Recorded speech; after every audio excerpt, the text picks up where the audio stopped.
দেখেন গরুর পূজা কিভাবে শুরু হয় পৃথিবীতে প্রথম।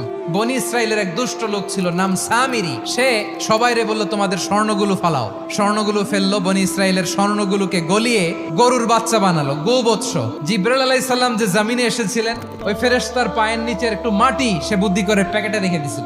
স্বর্ণ দিয়ে বানানো গোবৎস গরুর বাচ্চার গায়ে যখন সেই মাটি ছুঁড়ে দেয়া হলো, এখন বাছুরের ভেতর থেকে ভ্যাঁ ভ্যাঁ আওয়াজ আসতেছে। কি আসতেছে?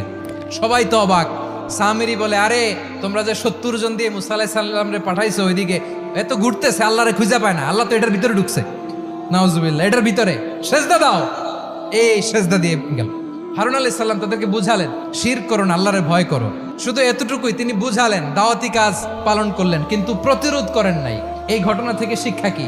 শিক্ষা হচ্ছে, আপনি শিরকের আড্ডাখানা দেখলেও বৃহৎ স্বার্থে তাওহীদের দাওয়াত দিবেন, প্রয়োজনে আপনি ঐক্য নষ্ট করবেন না। সুবহানাল্লাহ পড়বেন না?